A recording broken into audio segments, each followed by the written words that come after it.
Day 2. Ayan po. Si Moy Moy kakatapos lang magkain. Moy Moy pala ang pinangalan namin. Ito na yung update ng ating na-rescue. So guys, dito ko muna siya nilagay sa maliit na cage. Kasi para hindi mahirap gamutin. Inapplyan ko pala siya agad ng antibiotic tsaka pain reliever. Kasi yan na, nakikita niya sa kamay niya.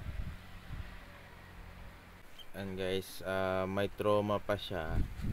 Pero ngayon guys, pangalawang araw, yung first day nung na-rescue ko siya, hindi ko siya inano agad, binidyon kasi tamlay siya, wala siyang parang nahihilo siya sa natamo niyang mga sugat. Yan, ito yung tubig niya guys, may yan, may pain reliever kasama. Lagi siya uminom ng tubig, tapos prutas, ang mga prutas din namin nilalagyan namin ng antibiotic. Tapos yung mga sugat niya guys kahapon, dito sa braso niya, sa ulo, ayan ayan po, yan, kung makikita niyo. So pansamantala lang siya dito guys sa maliit na cage para madali siyang i-monitor, madali ko siyang magamot kasi malapit lang. Lagi siyang kumakain. Ngayon guys, mas malakas siya kumain kaysa kahapon, yung first day na na-rescue natin siya. Kawawa din siya.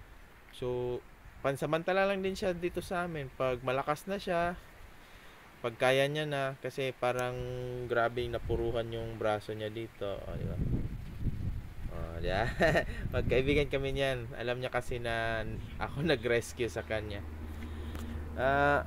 And guys, hindi niya pa kasi maigalaw masyado yung yung niya nung kamay. So hindi pa siya pwede balik sa wild kasi wala siya magagawa. So dito na lang muna siya. Minomonitor namin lagi. Good thing na medyo masigla na siya. Oh, kumakain na naman siya, guys. Oh, di ba? Yan. Yung mga pinapakain namin, may binabaon kaming gamot. Kaya siguro tumalab sa kanya. Yan. Pero isang kamay lang gamit niya guys. Kaya yung kamay niya, yung kabila nga, yung kaliwa niya, yun nga, malaking napuruhan niya. Nung binuhat ko siya kahapon, kasi inagaw ko siya sa aso kawawa din. Ang story pala niyan guys, di ba hindi ko na na-videohan. Nung tinulak-tulak ng aso, napansin ko na nakagat na pala siya. Kaya pala parang nangihina na siya doon pa lang sa puno. Nung tinutulak-tulak yung puno, plus may hangin, parang nawalan siya ng malay. Ayun, nalaglag. Tinakbo ng aso. So ang ginawa ko guys, kawawa din kasi alam mo namang aso, hindi na natin mapigilan yung utak niyan. Inagaw ko. Buti na lang, naagaw ko siya, pinalo ko yung aso para lubayan niya. Hindi din siya nangagat sa akin, hinawakan niya lang ito, hinawakan niya yung daliri ko ng mahigpit, yung ramdam mo na may sakit siyang iniinda. So yun ang ginawa ko guys para tapos yun, dinala ko siya dito. Kahapon wala siyang mahina siya. Pasensya na din pala sa bahay-bahayan niya, no. Tinakpan ko na, wala pa kasi kaming pantakip. Nilagay ko payong tapos damit dito para hindi masyado siya direkta sa sa init. Kung dito lang kayo guys, makikita nyo gano'n siya kaawa. May sugat siya dito, ayan. Pero hindi siya nakagalit sa akin. Ayan yung ulo niya guys. Ayan Tapos dito sa likod, grabe yung natamo niya. Sana yung sa kamay niya magilom. Hindi ako expert dito, ginagawa ko lang kung ano yung pwede kong maitulong. Kasi kung pabayaan ko siya doon, for sure mamamatay siya sa wild. Tapos yung daliri niya guys, yan durog. Yung dito niya durog. Ko alam kung nakikita niya. Pinangalan na namin ito Muy Muy. Pero hindi yung barkada kong si Muy Muy sa SB Muy! Bait yan siya, lagi yan siya naghahawak sa kamay ko. Ayan siya bakit? Hi sa camera. Muy Muy. Kain na naman? Smile mo na, smile. Yeah. Nag-smile yan sa akin. Smile mo na Muy, smile. Yeah. Hindi ko alam kung bata pa to, pero maliit man siya. Ano pa ako, seek pa ako ng more knowledge, mag-research pa tayo kung paano talaga to sila buhayin na pansamantala. Hindi ko man talaga ito plano ikukulong siya habang buhay. Sa akin, kawawa din kasi. So, pag kaya niya na magbalik sa wild, kaya niya na mamuhay sa wild, saan ako siya papakawalan kung saan ko siya na-rescue.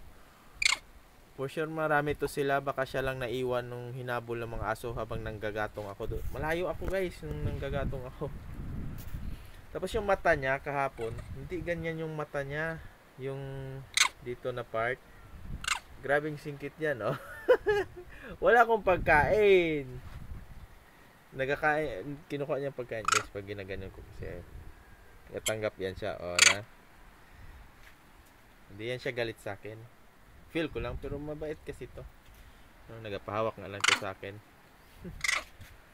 Ito pala yung aso, oh, na nag-ano sa kanya. Hindi din natin siya masisi. Aso din siya. Kaya, oh, diba? Pansin nyo? May nakita niyo yung aso. Grabing galit niya yan. Oh, ayan yung aso, oh. Oh. Kilala niya kasi yung aso. Ito. Alis. Ayan. Magtahimik yun siya pag wala na ang aso. Alam niya kasi na yun yung aso na nakapuro sa ano sa kanya ng malala. Ayan yung braso niya guys, kawawa din. Hindi niya naigagalaw niya pero hindi niya naibubuhat yung ano niya. Yung braso. Sige lang. Pagaling ka. So, dagdagan ko muna siya ng tubig. Okay. Andiyan kasi yung aso guys, kaya galit na galit siya. Kung dito lang kayo, makikita nyo gaano kasama yung tingin niya sa aso. Kasi parang may galit pa siya sa aso. Kilala nyo yung aso. Kada magpunta yung aso dito, ganon niya siya, ang ingay, tapos tinititigan niya, yung parang galit na galit. Hindi ko lang alam kung anong klaseng unggoy ito. Maliit siya. Hindi ko pa siya nilipat doon sa may blue. Pwede siya doon, malaki-laki yun, mas maluwag eh. Hirap kasi siya i-monitor doon, hirap siya gamutin kasi hindi ko maabot. Sa akin na baka mangagat. Pero so far hindi pa man siya naging agresibo sa akin. Mas mabuti na yung maingat. Pag medyo humilom na yung sugat niya, lipat ko siya doon, tapos mga ilang araw, buwan abutin na okay na siya. Or taon ba, depende kung maging okay na siya, pwede na natin siya pakawalan doon sa balik sa gubat. So yun guys, ang ano nito, ang update ni Moy Moy. So see you again next vlog. Kung may knowledge kayo tungkol sa mga unggoy, kung paano sila pansamantala dito na mabuhay sila, feel free to comment kung anong magandang gawin. So, yun guys. Ingat tayo palagi. See you next vlog. Bye-bye na, Moy. Bye-bye.